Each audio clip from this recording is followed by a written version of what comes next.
आज मैं आपको शरद पूर्णमासी की बहुत ही प्रचलित कहानी सुना रही हूँ। कहानी जो है बहुत अधिक प्राचीन काल की है। एक जो है बाल विधवा थी, वह बेचारी कुछ नहीं करती थी, भगवान की पूजा करती रहती थी। सत्यनारायण भगवान की पीड़ा लिए थी तो वह हमेशा पूजा ही करती रहती थी।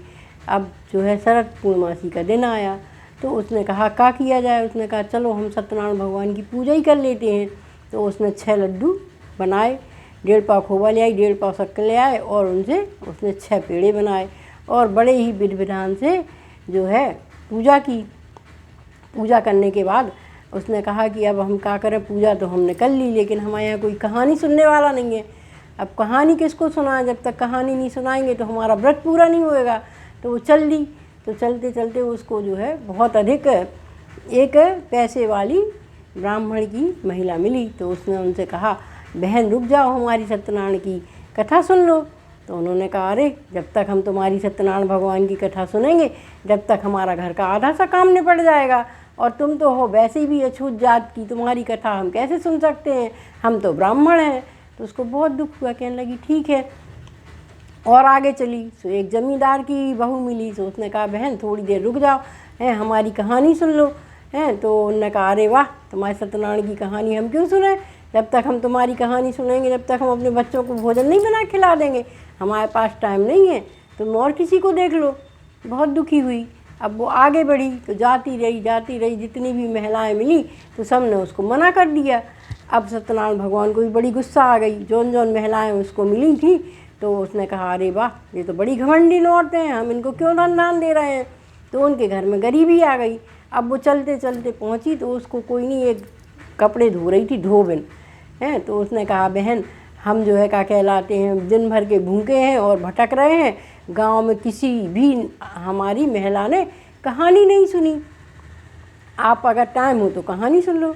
वो कहने लगी बहन तुम गरीब हम गरीब, 2 ही जने अछूत भी हैं, हम लोगों को कोई पूछता भी नहीं है, चलो तुम कहो हम सुनते हैं। तो उसने जो है सत्यनारायण भगवान की कहानी कही। जैसे ही उसने सत्यनारायण भगवान की कहानी कही, पूजा करी और बढ़िया आपने भोग वोग लगाया तो उसके घर में तो खूब धन दान हो गया। धोबिन भी अपने घर गई तो उसके भी पुत्र अच्छे से काम करने लगे तो उसके भी घर में खूब धन दान हो गया। अब वो लोग बड़े आदमी हो गए, बड़े आदमी जो थे वे गरीब आदमी हो गए। अब दोबारा सत्यनारायण भगवान की लड्डुओं का दिन आया, शरद पूर्णमासी आई तो सब पहुंच गई। कही भाई तुमने क्या किया जो तुम्हारे यहाँ इतना धन दान हो गया, हमारे यहाँ तो कुछ भी नहीं बचा, हम लोग को खाने को भी नहीं बचा। तो उनने कहा ठीक है बैठ जाओ हमारे संग पूजा करो। तो उनने पूजा करी। अब वो बोली कि तुम हमें कहानी सुनाओ, कैसे तुमने सत्यनारायण भगवान की पूजा करी।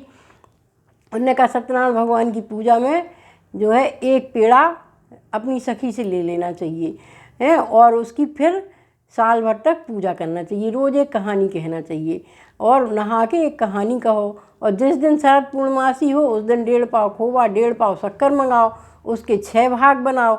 6 भाग बनाओ, पहले तो जो है सबसे पहला जो है भगवान को अर्पित कर दो, एक पेड़ा इसमें से भगवान को अर्पित कर देते हैं और एक पेड़ा अपने पति के लिए रख लेते हैं और एक पेड़े के करते हैं 6 भाग। गऊ के ग्वाल, तुलसी की क्यारी और गर्वीली नार और चलते फिरते बालक को 6 पेड़े दे देते हैं। एक पेड़ा सखी से बदल लेते हैं, अपना एक पेड़ा सखी को दे देते हैं और सखी से एक पेड़ा ले लेते हैं तो वो अपन खा लेते हैं।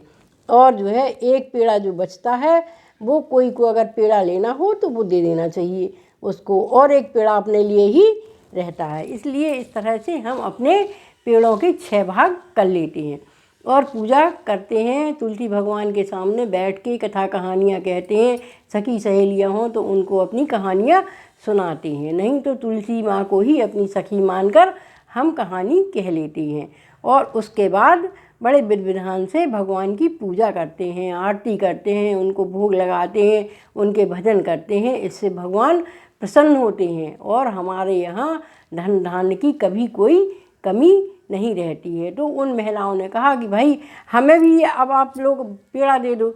तो कुछ को धोबिन ने पेड़ा दे दिए और कुछ को उस विधवा ने महिला ने पेड़ा दे दिए। तो सभी उसकी खूब सारी सखियाँ हो गईं और सब ही अच्छे विधि विधान से सत्यनारायण भगवान की पूजा करने लगी। बोलो सत्यनारायण भगवान की जय। लोग बन चुके हैं।